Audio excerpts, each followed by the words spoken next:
antes de dar la palabra a Nacho, hay dos cosas que José me ha pedido que hoy diga. En primer lugar, me ha pedido que por favor agradezca a Esther la confianza que ha puesto en Ediciones Carena para sacar a las librerías algo tan importante como la primera obra de un autor. Yo me acuerdo en una conferencia que estuve de Mario Vargas Llosa, dijo que la primera obra marca el resto de la producción. Entonces, de parte de Ediciones Carena, muchísimas gracias por confiar en este editorial. Y luego hay otra cosa que me gustaría resaltar. Para las personas que, como yo, hemos tenido mucha relación con el mundo de la cultura, o como Nacho, siempre sabemos que en la primera obra se ven muchos de los vicios del escritor. Y hay un vicio que los escritores están perdiendo y que al leer el libro de Esther se ve que lo tiene.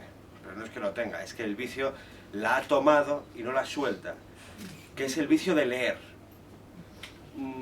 Hoy más, y de esto seguramente Nacho lo podrá confirmar mejor que yo, pero cada vez más los escritores van dejando de leer, van dejando de recurrir a los clásicos.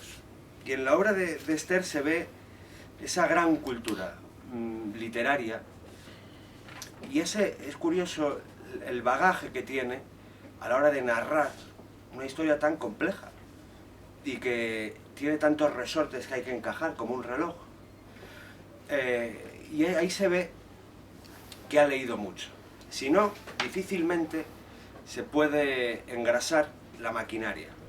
Difícilmente se puede engrasar una novela de tinte psicológico con un eje narrativo detectivesco.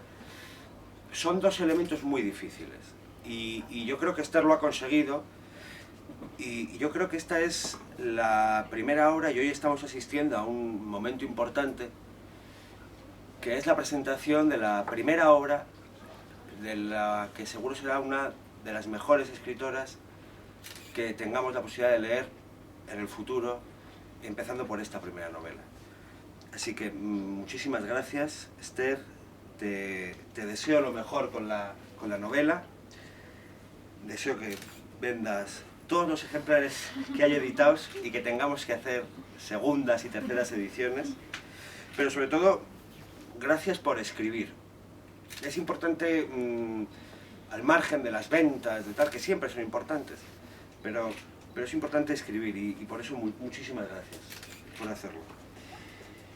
Y ahora paso la palabra a Ignacio Ferrando, que de esto de escribir, de leer, de literatura, es el que sabe de verdad. Así que, Nacho, por favor. Bueno, gracias Álvaro. Bueno, a mí me ha tocado el peso de presentar, de bautizar un poco esta primera novela de Esther. Bueno, y antes de entrar un poco en el análisis de la novela y del tipo de novela que tenemos delante, a mí sí me gustaría destacar un poco lo que ha señalado Alberto, no solo su formación como lectora, sino el hecho de que haya conseguido con un debut literario, una primera novela, algo que es muy difícil de conseguir, una novela sólida, es una novela muy sólida, es una novela amena, muy amena, es decir, que ahora vamos a hablar un poco de los distintos planos de lectura que tiene el libro, distintas pieles que tiene el libro, y una tercera característica es que es sorprendentemente ambiciosa, ¿no? La propuesta narrativa que hace Esther. Esther está un poco nerviosa porque no hemos podido hablar antes, no sabe lo que voy a decir. A ver qué va a decir esto. Pero bueno, yo les voy a contar un poco el argumento. El argumento de la historia, un poco para que se hagan la idea un poco de lo que vamos a hablar. El Sol de Argel es una novela que habla sobre gemelos idénticos. Gemelos idénticos dos hermanos gemelos, que tienen una conexión entre ellos muy profunda, una conexión que llega prácticamente a una simetría prácticamente perfecta, donde lo que uno siente lo recibe el otro, ¿no? Esta simetría llega a un momento que se rompe por unas determinadas... Bueno, una simetría que además viene condicionada por los propios nombres de los protagonistas, ¿no? Que son Martín y Matías, ¿no? Son los dos personajes. Yo creo que nada más, lo primero que supe de esta novela cuando me mandó la contraportada fue que los personajes se llaman Martín y Matías, lo que atenta contra los pilares de la narrativa más fundamental, porque claro, dos personajes que se llaman prácticamente, o que tienen una relación entre los nombres casi homofonética, ¿no? Pues claro, es algo complicado, ¿no? Porque el lector tiene que estar todo el rato diciendo es Matías, pero resulta que aquí el hecho de que se llamen de una manera similar tiene mucho que ver, ¿no? Es decir, viene a ratificar un poco esa simetría, esa relación casi perfecta que existe entre los dos hermanos, ¿no? Pero esta relación llega a un momento donde se quiebra, donde se rompe, donde uno de los dos hermanos, Matías, que es un personaje, además una persona pues, que es arquitecto y que además tiene una novia pues modélica, es una persona con un futuro relativamente brillante, de repente se suicida, ¿no? Este es el punto de partida de la novela. Esto le sirve como excusa a Esther para hacer una novela que casi parece un thriller, en el cual el otro hermano, Martín, en algún momento de la noche me voy a equivocar y voy a poner Martín en vez de Matías, pero bueno, me lo van a permitir ustedes. En algún momento Martín, esto le sirve para crear una especie de thriller, una historia que en un principio se plantea como casi una novela negra o detectivesca, donde se van planteando una serie de indicios. Esto hace que la historia vaya avanzando, que tenga un dinamismo muy bueno, la historia avanza constantemente, ¿no? Pero en cuanto avanzas un poco en la historia te das cuenta de que no es eso, o sea, no es exactamente eso. Tiene esa manera de narrar rápida, pero en un momento dado te das cuenta de que la búsqueda de Martín, la búsqueda de los motivos de su hermano, la búsqueda de por qué ha hecho esto, por qué se ha quitado de medio justo ahora, qué ha podido pasar por su cabeza, esa excusa le vale al propio Martín para autodescubrirse a sí mismo, para descubrir que dentro de sí mismo hay una serie de elementos. Y en ese momento la novela da un giro y se convierte en una novela sobre la identidad. De tal manera que el texto adquiere como varios planos, ¿no? Adquiere un plano de una trama que funciona muy bien, donde hay hasta una historia de amor y una mujer misteriosa, es decir, hay, bueno, trama de amor lo puedo decir, ¿no? Sí. Es que esto de hablar de un libro sin saber hasta qué punto puedes hablar y hasta qué punto no, ya pero bueno, sí, yo creo que ya hoy. hoy sí, pero hay un montón de elementos, que hacen que la lectura sea una lectura muy amena, muy entretenida, ¿no? Pero es verdad que luego plantea una serie de interrogantes cuya respuesta requiere una reflexión y que le da, yo creo, que una profundidad y una intensidad al texto muy importante, ¿no?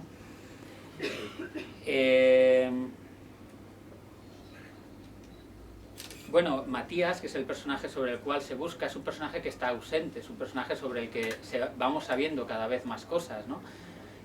Claro, esto desde el punto de vista de suspense funciona muy bien en la historia, cada vez queremos saber más cosas de este personaje, ¿no? Yo creo que toca hablar ya de la relación de esta novela con el extranjero. No es una novela, no es una relación de paralelismo, creo yo, ¿no? Es una relación de dependencia, creo yo, porque la novela del extranjero, la novela en sí, el texto del extranjero está muy presente. Yo diría que casi es un personaje de la propia historia. Ejerce un poco como Biblia del personaje. Una de las novelas, el extranjero, quizás es la novela más célebre de Albert Camus, y es una novela donde hay un protagonista que se llama Marceau, que es un personaje es un personaje que representa un poco el hombre absurdo en realidad, ¿no? Y es un hombre que es presentado como alguien cínico, como alguien asocial, como alguien profundamente lógico, diría yo, ¿no? Esto causa una relación de simpatía por su lógica extrema y a la vez de rechazo, porque es un hombre que no tiene ningún problema en hacerse amigo de un maltratador de mujeres, ni de estar con una mujer simplemente por una cuestión absolutamente física, y además muere por su verdad. El personaje en la segunda parte del texto es juzgado por por los personajes, ¿no? Se coloca él en el centro y es juzgado. Entonces, en la novela de Esther se produce un paralelismo entre el protagonista y este personaje, Meursault. Meursault es un personaje que tiene su cara A, su cara que vemos, y su cara que no vemos, su oscuridad, ¿no? De alguna manera existe ese paralelismo entre Matías y su cara B, su fondo, ¿vale? Probablemente uno de los momentos más difíciles de la novela de Camus de entender es la que apadrina de verdad, apadrina la novela de Esther, que es este título, El sol de Argel, ¿no? Hay un momento justo en el centro de la novela, en el centro físico y argumental de la novela de Camus, donde el protagonista va por una playa y se encuentra con un marroquí, no es un marroquí, es un árabe, perdón. Es un árabe y debido a tiene un rifirrafe con él y lo mata con un tal. Lo más curioso de esta historia es que no sabemos por qué le mata. Le mata simplemente, entendemos que por una cuestión distinta de supervivencia se siente amenazado. Y lo único que nos cuenta Camus es que él se siente deslumbrado por el sol, ¿no? Ese deslumbre del sol, ese momento ciego que se produce en el protagonista, es el que da el título a la novela de Esther, quizá porque es una llamada a los motivos de Matías para hacer lo que hace, para quitarse de en medio, ¿no? En realidad, ¿existen motivos de peso o no existen motivos de peso? No sé, yo creo que simplemente existe ese momento de ceguera que lo que hace es colocar al personaje de Matías en ese juicio. Porque Matías, tras su suicidio, va a ser juzgado. Va a ser juzgado no solo por Martín, que no se va a explicar por qué Matías se ha quitado de en medio, y se ha quitado de en medio en estas circunstancias, sino también por su exnovia, por Carla, por Carla, pero también por su propia madre, que casi ve la muerte de su hijo como una tacha en la familia, o incluso por su propio padre desde una manera, desde un punto de vista mucho más laxo, si se puede, ¿no? Pero todos van a juzgar a Matías por lo que ha hecho y por lo que es, ¿no? Y sobre todo el juicio del hermano es probablemente el que más impacta, ¿no? Hasta que se da cuenta de que, bueno, ahí ya no puedo llegar porque ya me estoy yendo al último tercio, con lo cual eso ya es muy peligroso. Pero igual que Meursault es juzgado, y es juzgado no por matar al árabe, sino que es juzgado por ser lo que es, por ser fiel a su verdad, por morir por su verdad. Este protagonista, Matías, no voy a decir por qué muere, pero le pasa un poco lo mismo, diríamos, ¿no?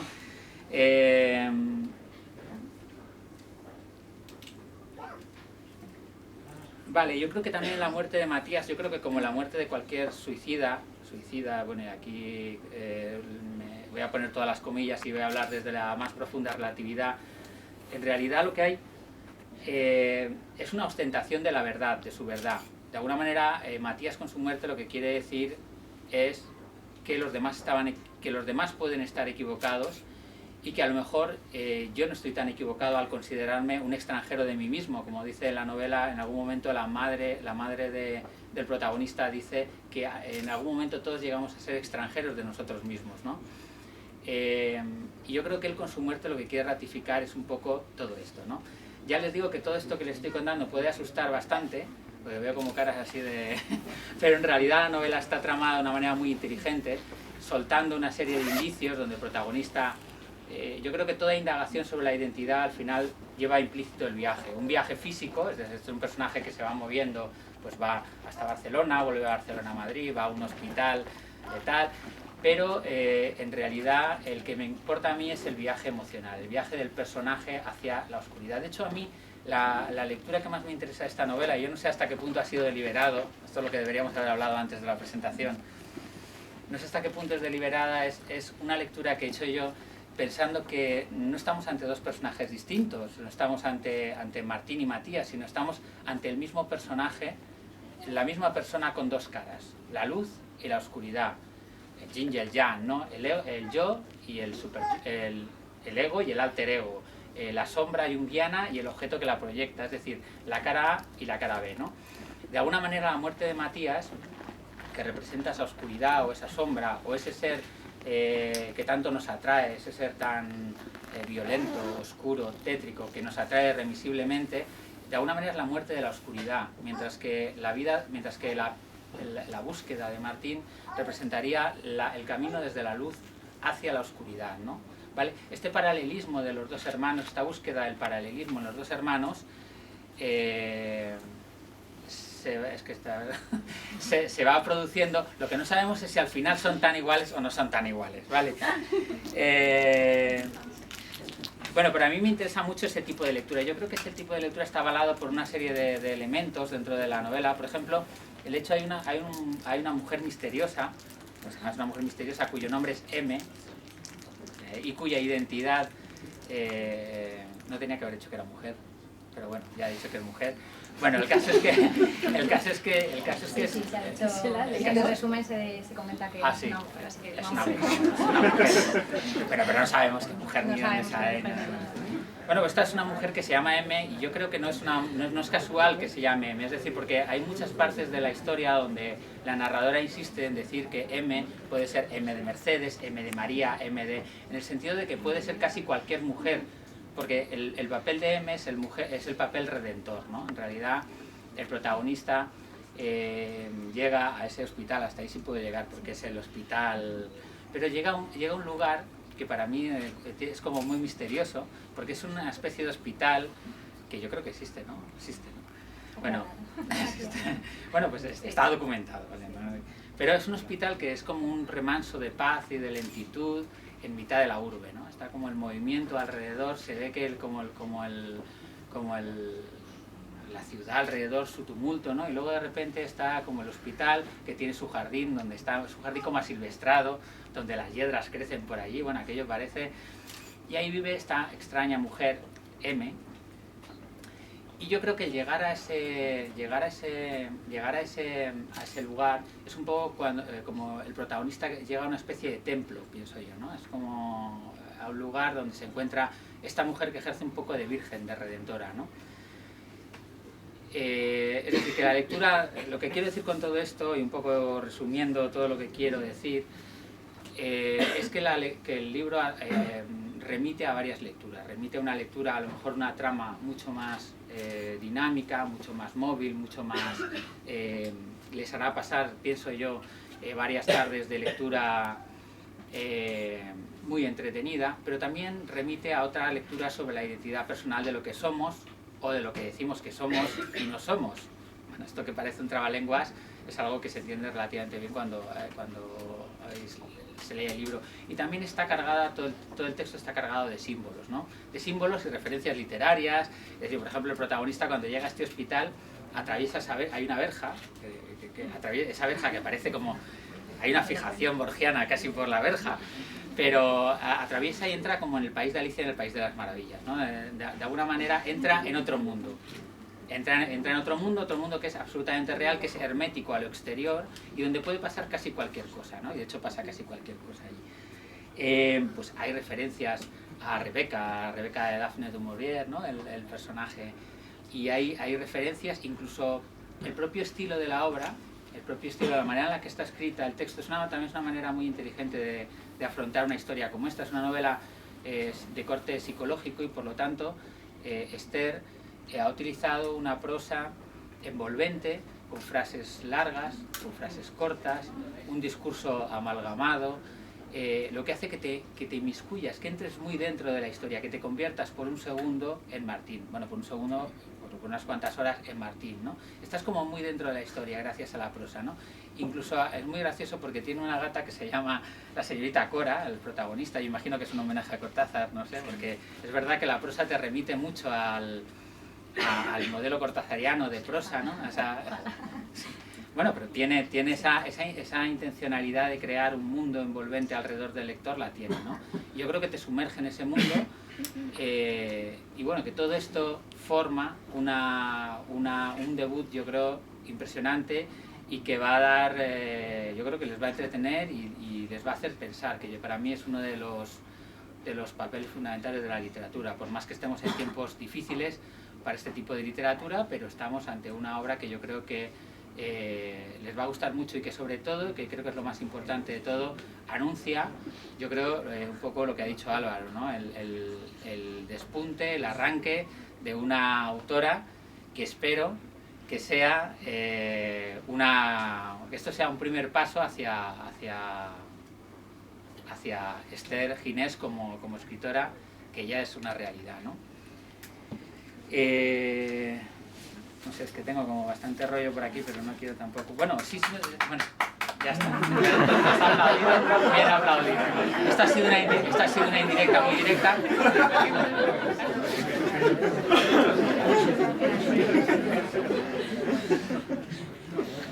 Bueno, solo me gustaría mencionar una cosa que también me ha parecido que me ha producido también, me ha impactado en el texto, y es que los sueños tienen una importancia muy grande, ¿no? Dentro del sueño. La obra comienza con un sueño prácticamente, y sigue, hay como varios sueños más, y no solo son, claro, esto es antinarrativo, los sueños son antinarrativos, porque claro, en un sueño puede pasar cualquier cosa y el lector, en cuanto empieza a soñar, como que desconecta, ¿no? Dice, bueno, pues aquí puede pasar cualquier cosa. Pero el caso de Esther funciona muy bien porque son sueños que no solo prefiguran lo que va a suceder después, sino que son el reflejo del subconsciente del personaje, ¿no? De alguna manera, ¿no? Entonces, bueno, también es verdad que hay como 4 o 5 sueños y que todos funcionan muy bien. Funcionan como, os voy a contar lo que va a pasar, pero a través de símbolos, ¿no? Y funcionan como muy bien. Y nada más, ahora sí.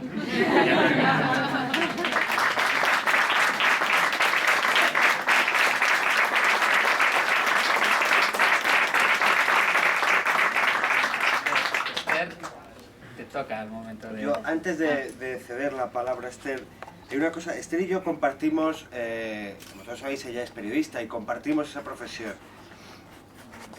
Me ha dicho Esther que aquí hay varios periodistas, entonces sabrán igual de bien que yo que a la hora de escribir una noticia hay una estructura tan cerrada que a menudo no tiene pie a la imaginación, y eso a la hora de escribir narrativa a menudo se ve, ¿no? Se ve que esa capacidad está un poco coartada por estar constantemente tratando información. Y hay una cosa que me gusta de la novela, y es que eso, o sea, se ve a la hora de narrar la obra una forma muy periodística de dosificar la información que se le va dando al lector, pero sin las manías del periodismo, sin esa famosa pirámide inversa horrible que estudiábamos en la carrera. Bueno, y sin más, Esther, por favor. Bueno, gracias a todos por acompañarme. A mí me hubiera encantado hablar también como lo están haciendo Álvaro y Nacho, pero creo que no es el día. Así que me vais a perdonar todos que he preparado un breve texto, porque seguramente que si lo digo tal y como me siento me voy a dejar muchas cosas que creo que son importantes. Quería agradecer en primer lugar a las 2 personas que me acompañan en esta mesa. Álvaro Petit, con quien comparto, como ha dicho ahora mismo, profesión y vocación narrativa, y quien en breve afrontará, como hago yo hoy, el reto de presentar su obra. Álvaro está siendo un apoyo fundamental desde el primer momento en que nos conocimos, y por eso quiero agradecerle todo el esfuerzo y el interés por el libro, y sobre todo la lectura tan interesante que ha hecho de la novela. A Ignacio Ferrando, por su parte, lo conozco desde hace años. Corría el año 2008 en concreto, y yo estaba en un momento profesional que recuerdo con mucho cariño. Él acababa de publicar el libro de relatos Sicilia Invierno. Yo empezaba a especializarme en los temas culturales y recuerdo muy bien la entrevista que le hice. Lo que más me llamó la atención de Nacho es algo que a día de hoy permanece inalterable: su sólido compromiso con la literatura. El respeto por la escritura, su profunda vocación y la manera de afrontar los sacrificios del que elige caminar por esta senda son algunas de las cosas que más admiro en él. Decía Saramago que el escritor es solo un pobre diablo que trabaja, y en el fondo tiene toda la razón. Para mí, Nacho Ferrando es todo un ejemplo de lo que tiene que ser un escritor, y es un orgullo que me acompañe en un momento como este. También quisiera agradeceros a todos el apoyo, a los que habéis venido de lejos, incluso cruzando el charco, a los que vivís en otras ciudades y os habéis olvidado de todo para venir a acompañarme, a los que sois de Madrid pero no veo tanto como quisiera, y también, por supuesto, a los que no han podido venir pero están aquí con el pensamiento y el corazón. Gracias a los que me conocéis mucho, a los que siempre estáis ahí, a los que espero que mediante esta novela me lleguéis a conocer bien. A todos quería recordaros que esta novela será lo que vosotros queráis que sea. Desde el profundo respeto que siento por la literatura, nunca me he considerado escritora, sino una enamorada de la palabra o alguien que escribe. La escritura, en mi opinión, es una carrera de fondo, y esto para mí es solo un primer tramo. Pero lo que sí me he sentido siempre, y me seguiré sintiendo, es lectora. Y es que el lector es el lector el que hace al libro. En mi opinión, toda lectura implica una colaboración y establece una suerte de complicidad entre el escritor y el lector. Cuando empiezo un libro me abandono a él, establezco un pacto invisible con el autor y me vuelco en lo que está compartiendo conmigo. Ser un sujeto activo es el gran derecho del que lee y el privilegio más grande de un narrador es contar con un lector. El escritor es el artista que da forma y contenido, pero el lector le da vida a la obra. El lector siente, comprende, analiza y enriquece el texto. Lo convierte en algo vivo, porque un libro que no has leído no es más diferente que cualquier otro objeto con el que nos crucemos. El Sol de Argel, al que hoy todos dais la bienvenida, está deseando cobrar vida, empaparse de diferentes puntos de vista. Quizá, y seguramente porque ha estado demasiados años en un cajón, o por lo mucho, como casi todos sabéis, que me he resistido a dejarla volar, a encontrarse con esos lectores que tanto necesitaba. Muchos a lo largo de estos días me habéis preguntado cuánto tiempo he estado con la novela. Pues el año que viene se cumplirá una década de mi primer encuentro con sus personajes. Empecé esta historia en un momento muy creativo de mi vida, cuando era tan joven y inconsciente como para no pensar jamás en la hoja en blanco, en los miedos del escritor, en los viejos fantasmas que te atormentan cuando te sientas a escribir. Empecé esta historia para ahuyentar algún que otro demonio que me rondaba, sin imaginarme que los monstruos y demás fantasmas saltan de una obra a otra, que se acaban convirtiendo en una parte imprescindible de ti mismo. Y comencé a escribir enamorada de un maravilloso edificio, un lugar que he descrito como decadente, y que, por cierto, respondiendo a Nacho, sí existe, es una pregunta que bastantes me habéis hecho en estos días, si existe, está aquí muy cerquita. Un lugar, como digo, que he descrito como decadente, misterioso y profundamente literario, y que hoy, sin embargo, y alguno de los que estáis por aquí lo vais a entender muy bien, definiría como un edificio con alma. Si esta novela me ha traído cosas buenas, una de ellas, sin duda, ha sido la posibilidad de entrar en contacto con ese lugar tan especial, del que me vais a permitir que no avance mucho más, y con las personas que hacen posible que siga conservando el alma. Como os decía, esta historia arrancó con grandes dosis de ilusión y energía, pero tras varios capítulos me desmoroné y el libro se vino abajo conmigo. Desear escribir algo, enfrentarse al papel y perder la batalla es una de las cosas más angustiosas de esta profesión. Dice Murakami que escribir una novela es enfrentarse a escarpadas montañas hasta alcanzar la cima. Yo me sentí fracasar y dejé la escalada. Años después, unos maravillosos compañeros me enseñaron que la batalla constante con la palabra, la imposibilidad de contar lo que uno tiene dentro de sí y concibe con tanta claridad, es algo inherente al escritor. Establecí así una conexión con los que, como yo, en ciertos momentos de su vida fueron incapaces de trasladar esos pensamientos, esos sueños, al terreno de la literatura. Y en 2009 decidí que tenía que escalar de nuevo, que la montaña no era tan alta y que debía enfrentarme de nuevo a esta novela, que ya no era la misma novela. O tal vez ya no soy yo la misma chica que miraba por la verja de ese decadente edificio con los mismos miedos con los que Martín, mi protagonista, se enfrenta al suicidio de su hermano. De esa antigua novela solo quedaron en pie sus protagonistas y el misterioso edificio. De aquella autora quedan pocas cosas también, aunque los viejos fantasmas, mis obsesiones literarias, siguen siendo las mismas, y algo me hace pensar que siempre estarán vigilándome atentas. Como sabéis muchos, terminar esta novela fue para mí un gran reto.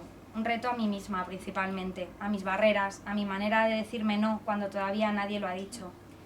García Márquez define ese momento con gran maestría y dice: hay un instante en la vida en que todos los obstáculos se derrumban, todos los conflictos se apartan y a uno se le ocurren cosas que no había soñado, y entonces no hay nada en la vida mejor que escribir.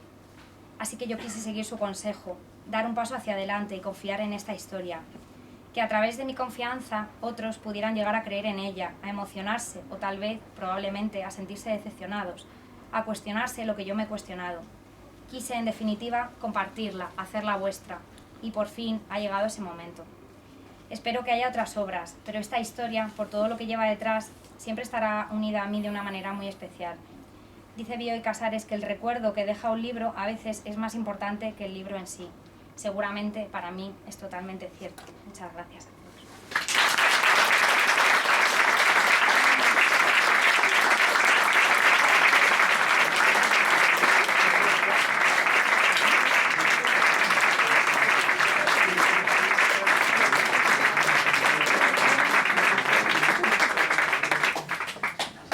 Gracias a todos por venir. Ahora la autora, como es lógico, firmará ejemplares de la obra, ¿vale? Que es de lo que se trata, ¿no? Al final es de lo que se trata.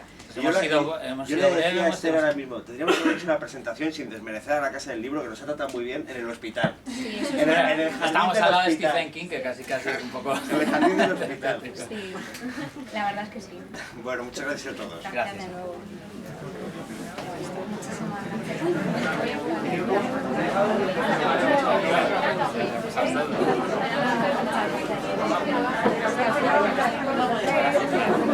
Memorizado, bueno, Vale, vale.